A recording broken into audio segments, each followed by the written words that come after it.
Gouda Mboup salaamaaleykum. maaleykum salaam Babacar. di nuyu El Hadj Ndiogou Diène sax xam-xam daa màcc ci wàllu constitution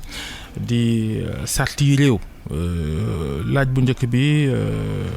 dafa jëm ci fi ñu toll ci jamono ak Macky Sall mi nga xam ne dafa fi dogaloon li ñuy wax état d'urgence bu am couvre-feu ci Ndakaaru ak Kees diggante bi dem na assemblée nationale yóbbu fa yeesalum loi bi nga xam ne moo tënk état d'urgence boobu ngir léegi bu ko wér-gi-yaram wala yenn jéey yi dale ci réew mi may ko mu jël dogaluk def ko ci weer bu mu mën a tollanti benn yoon bu fekkee dafa jàmp lool te du jaar ci assemblée nationale. léegi nag état d'urgence bi jeex na démb boobu ba léegi déggaatuñ dara mu wax ko lan lay def ndax loi bu bees bi ñu yeesal ci lay sukkandiku wala faaw mu demaat assemblée nationale. jërëjëf Babacar di nuyu El Hadj Ndiogou di am kontante di ñëw fii ci kër gi saa su ne waaw wax nga ko président de la république constitution bi dafa am lu mu ko cëralee donc constitution bi dafa am lu mu ko may dafa am lu mu ko jox ci ay sañ-sañ ci sañ-sañ yooyu daf ni ko bés bu fekkee ni jafe-jafe dafa nar a dal ci kaw askan wi wala lor bu boobaa noonu président de la république am na sañ-sañ donc parce que constitution bi dañ ko tëgg mu am ay régime de crise yu ci nekk. et donc ci tomb bu ñuy wax article 69 président de la république dafa am lu mu ko may mooy maanaam jafe-jafe yooyu bu amee président de la république pour mu mën a geetaru pour mën a donc jànkonteeg loolu ba mën ko daan war na mën a donc yëkkati lii di état d'urgence maanaam muy loo xamante ne diis na ci mesures yi mu war a jël waaye dana permettre ba nga xamante ni ñi di askan wi dina leen permettre ñu immuniser leen maanaam ñu protéger leen. beneen bi ci topp mooy dafa am article 52 boo xamante ni dafa ni président de la république bu fekkee ni par exemple lii nga xamante ni mooy bànqaasu nguur gi état bi dafa sooxe wala lii nga xamante ni mooy suñu jokkalante ak bitim réew doxatul wala lépp loo xam ni mën na dal ci réew mi muy lu garaaw bu boobaa noonu président de la république mën na jël article 52 da koy jox sañ-sañ yëpp. léegi nag dafa am beneen régime de crise bu bees bu fi am boo xamante ni bërki démb président de la république dañ ko woteel assemblée nationale benn loi parce que moo ko dugal et loi boobu noonu dafay permettre à ce que président de la république lii di mbas wala li nga xam ni jëya bu amee Sénégal mën na bañ a jaar ci état d'urgence waaye loolu mën na jël ay sañ-sañ yoo xamante ni sañ-sañ yu jóge ci état d'urgence la. donc moo tax ba nga xamante ni démb la état d'urgence bi jeex parce que constitution bi dafa ne état d'urgence président de la république bu ko yëkkatee fukki fan ak ñaar la am bu fukki fan ak ñaar yi desee donc mënut ko il faut mu dem assemblée nationale parce que mënut a dem jël ay mesures sans que assemblée nationale mayu ko donc sañ-sañ bi. léegi nag état d'urgence bi jeex na démb donc démb ca minuit kon tey jii président de la république démb tamit. député yi yu opposition bi mënoon nañoo yóbbu fa mbaxana doone benn loi boobu parce que fukki fan ak juróom-benn fan lañ amoon juróom-benn fan yi jeex na donc président de la république loi bu bees bi mën na koo promulguer bu ko promulguer tey mën na jël mesure yooyu noonu donc moo tax ba nga xamante ni régime catastrophe naturelle la indi ak sanitaire muy régime bu bees waaye dañu ko jël ñu tofal ko ci li nga xamante ne mooy loi bu 69 bi nga xamante ne moom article 69 bu constitution moo ko tënk dinañ ci gën a waxtaan. mais instant bi li ñu demee ko moo ne loi bu bees bi bi ñu voté semaine bi premier góor gun ko ba tamit assemblée nationale tamit saisir guñ ko est-ce que amul benn vide ci ndax état d'urgence ba léegi nii mi ngi wëy wala amatul. état d'urgence jeex na depuis démb. jeex na. mais est-ce que cell gi. président ak yëpp jeex na. cell gi mu àndal ci yëf yi. xam nañ ni day jeex te waxul tey bi nu xëyee démb waxul xëyul wax ba fii loolu itam moom nees koy gisee. waaw loolu mën naa jàpp ni ci am na lu sooxe parce que lu mel ne état d'urgence bu ñu ko jëlee ci régime normal état de droit mu jeex war nañu génne sax benn communiqué wax ni président peut-être dana wax ak askan wi wala soit président de la république mi ngi waajal benn bataaxal bu war a génn wala benn donc téere wala benn décret bu mu war a jël mais tey jii nii vide juridique amul constitution bi li mu tënk la wax xam nga man xamoon naa ni mënuñoo yokk état d'urgence parce que il fallait que ba ñu saisir assemblée nationale te saisir assemblée nationale amul te loi bu bees bi. ma dem na est-ce que démb sax bi minuit jeexee couvre-feu bi valable na. couvre-feu bi diggante minuit ak 5 heures du matin couvre-feu bi kon valable. valable tul woon démb à partir de minuit ku mu neexoon mënoon ngaa génn nga dox te dara du la ci fekk. parce que bi ñu koy jël boo xoolee même le ministre de l'intérieur arrêté yi mu jël ñaari arrêté yi donc démb la doon jeex ci minuit te arrêté yooyu ñoo doon prolonger président de la république li mu jël léegi nag tekkaaral bi peut-être que président de la république mi ngi waxtaan mi ngi saytu mais ci jamono yi ak ci jafe-jafe yi donc comme ni ko El Hadj waxee warul am vide boobu toujours mesures yi dañu war a toppante nga xamante ni soit day am benn cohérence wala day am benn permanence dans les mesures mais en tout cas état d'urgence bi jeex na démb ci Dakar ak Thiès mesures yi ñu jëloon aussi mesures yooyu dàkk na démb léegi bu ñu waree demaat ci yeneen mesures il faut que président de la République xaatim ko moom ministre de l'Intérieur. mais est-ce que du indi jafe-jafe déjà ak situation bi nii xëy na nit ñi ba nga génn di xalaat naan heure bi bu jotee couvre-feu ak yooyu noonu dafa mel ni est-ce que loolu mën indi problème seen diggante ak ñi nga xam ne sax xamuñu affaire ni mu war a demee boo génnee gars yi mën nañ laa jàpp ak yooyu noonu te fekk ni yow yaa nekk ci dëgg ndax app ga jeex na. waaw dina doy waar trop xam nga dañu naan nul n'est censé ignorer la loi mais loi boobu noonu peut-être que ñu bëri amuñu ko wala ñu bëri sax liiruñu ko te donc yow mën nga rappeler tey jii nii ñi di takkandeer yi la loi ne leen lii kat moom may sañ-sañ bi ñoom ñu xool waaye tey jii nii jafe-jafe dina am ci askan wi parce que ñëpp yoruñu téléphone. sàggantul nag balaa ngeen cey leer lu bëri xew yaram yu tëccu lépp voilà ba nga xamante ni tey jii nii moom laay wax ni nguur gi mënoon naa génn benn bataaxal wala ministère de l'Intérieur génn benn bataaxal pour ñu wax ak askan wi wax leen ni donte état d'urgence bi jeex na war ngeen a mën a ndégganiku ñu xaar li ñuy décider wala quelque chose comme ça waaye patt ni pataaral loolu noonu baaxul ci démocratie baaxul ci état de droit parce que défaut de communication la te day violer un droit fondamental qui est le droit à l'information. dañu dégg opposition beeg ñenn ñi ñu yëngu ci wàllu société civile sax di sàmmal nit ñi seen ak seen yelleef jàpp ni yeesal googu assemblée nationale defal Macky Sall ci wàllu état d'urgence gi mën na ca pëtëxlu jaay doole askan wi est-ce que mën naa ne. waaw moo tax li ñu def nii moo tax ma ni lewul ci wàllu yoon lu tax lewul ci wàllu yoon parce que constitution bu Sénégal dafa am lu mu may président de la République muy njiitu réew mi mu may ko doole mais dafa am fu mu ko yamloo fi mu ko yamloo mooy lii di cëru assemblée nationale président de la République mënu koo jël tant que constitution bi joxu ko. loolu ci droit moom la ñuy tuddee réserve de compétence ak indisponibilité des compétences. ba ci bu musiba dalee réew mi. ba ci bu musiba dalee jarul yeesal gi. ba ci bu musiba dalee réew mi. mën nañ koo yeesal. diggante président buy dem assemblée nationale war a laaj état d'urgence ak ñoom seen. askan wi nekk ci guuta ay bakkan nar a rot ak ñoom seen loolu jarul yeesalam. loolu lañ doon wax man sax bokkoon naa ci ñu doon wax nañu yeesalaat tëggaat loi bi maanaam loi bi nañ ko yeesal nañu. fexe ba président de la République am lu bees maanaam xam nga loi bi état d'urgence sécuritaire rek la doonul teg état d'urgence sanitaire ak le régime des catastrophes donc loolu moo taxoon ba nga xam ni loi bi dañ ni loi bi dafa yàgg waroon nañ koo tëggaat dafa commencé woon na sax waaye xam nga constitution moom daf fi nekk moo tax lépp la prévoir moo tax mu prévoir les temps de crise léegi nag comme constitution bi prévoir na ko mooy constitution bi mënuñu koo jéggi parce que constitution bi day aar ñëpp même président de la République constitution bi da koy aar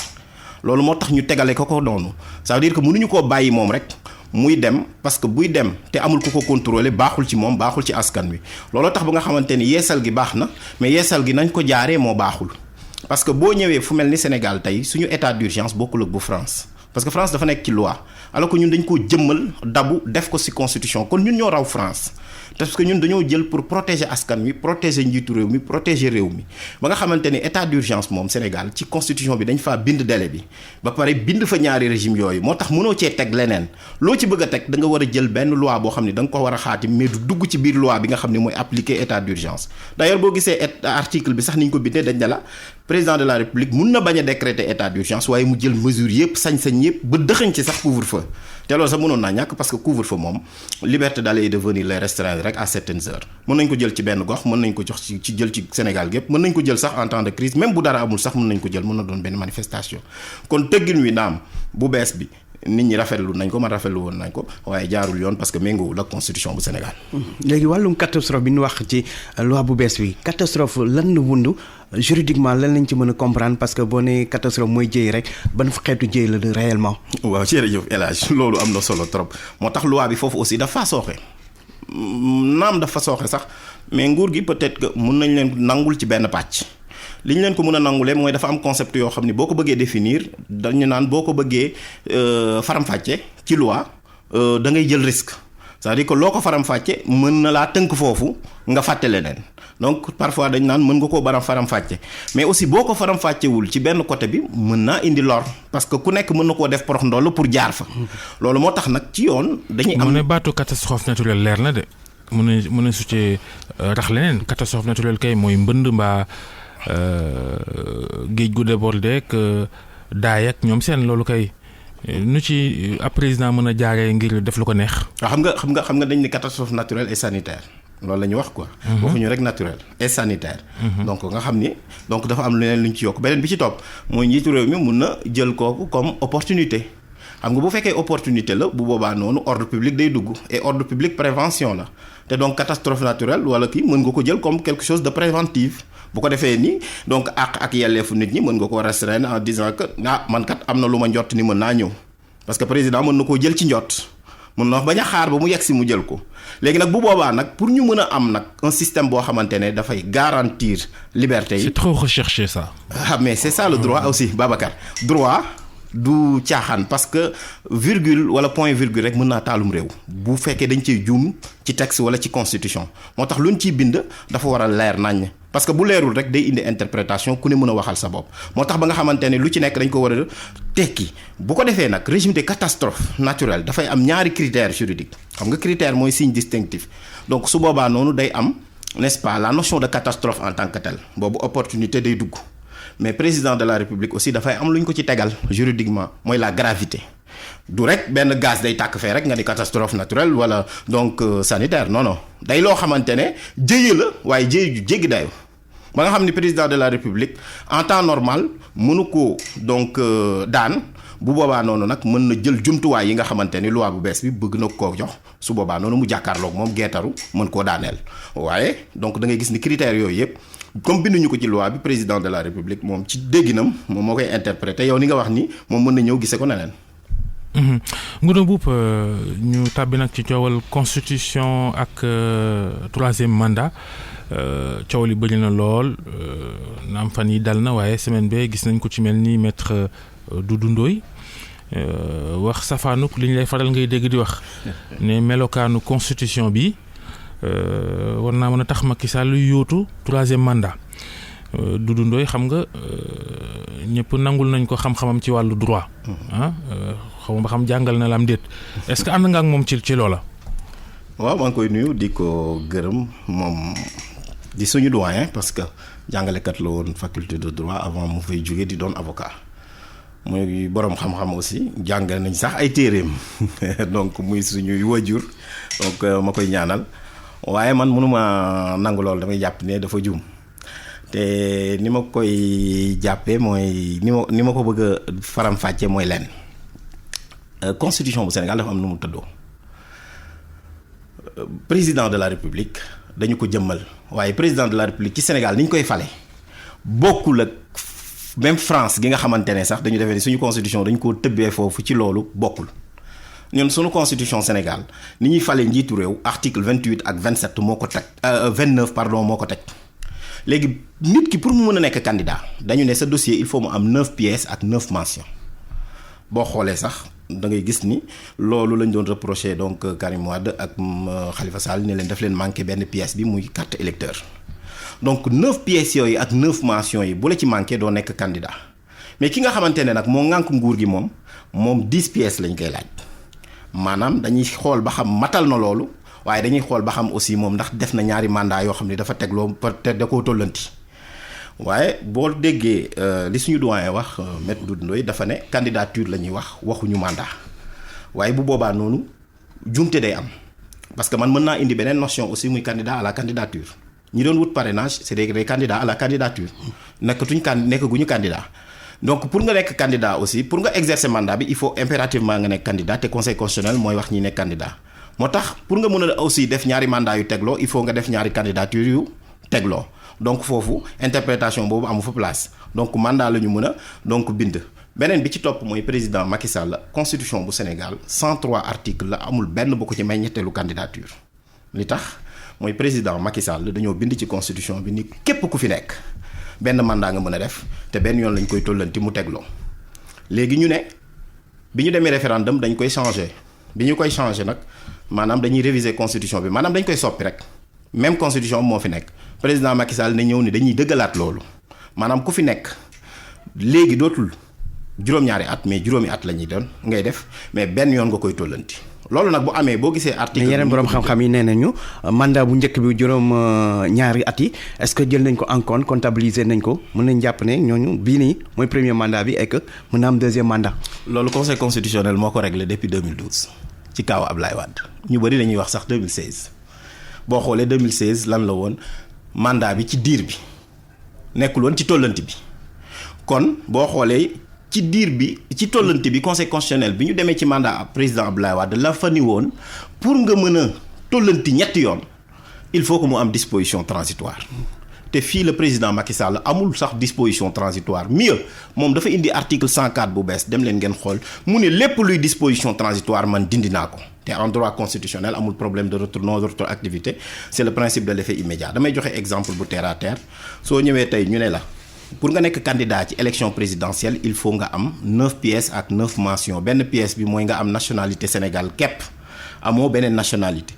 gis nga loolu soo ko bindee tey képp ku bëgg a doon suba candidat bu amee ñaari nationalité mënut a doon candidat il faut nga am disposition transitoire donc disposition transitoire loolu pont la boo xam ne daf lay may nga mën a jéggi ñaari mandat yi loolu tey président Abdoulaye Wade loolu ci la conseil constitutionnel jaaroon ak article 104 président Macky Sall amul loolu moo tax constitution bii nii mayul président Macky Sall mu mën a am ñetteelu candidature parce que dañ ko caabi ba pare ñu def ko dans la clause d'éternité président Macky Sall moo fi indi loolu te loolu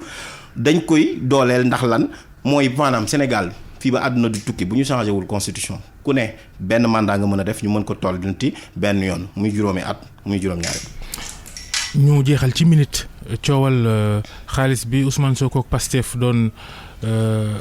sàkku ci sénégalais yi ak na ca ministère de l'intérieur taxawee ne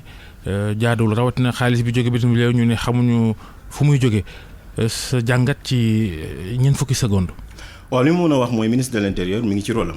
parce que moom la ñu dénk parti politique yi te financement des partis politiques day loo xam ne dafa sérieux pour un état moom laay wax naan il faut prendre le financement des partis politiques au sérieux def nañ ko ci référendum bi sax ba article 4 dañ ni il faut ñu moderniser ko waaye ci bataaxal bi ni ko ministre de l'intérieur bindee dafa juum parce que boo jëlee constitution bu Sénégal article 3 ak loi 81 dafay tudd les nationaux te nationaux Sénégal mooy sénégalais bi nga xamante ne dafa am nationalité sénégalaise mu nekk fii ak mu nekk bitim réew mën na jël xaalisam mën na jël kopparam dugal ko ci parti politique te du am tolo na doon xaalis boo xam ne xaalis bu leew la xaalis boo xamante ne amul fenn fu ñu mën a dutee ni la jóge mais surtout loolu gëm naa ni ministre bi foofu rek la juumee ci interprétation boobu parce que ku ne bitim réew mën na financer parti politique bu nekk Sénégal. jërëjëf Ngouna Mboup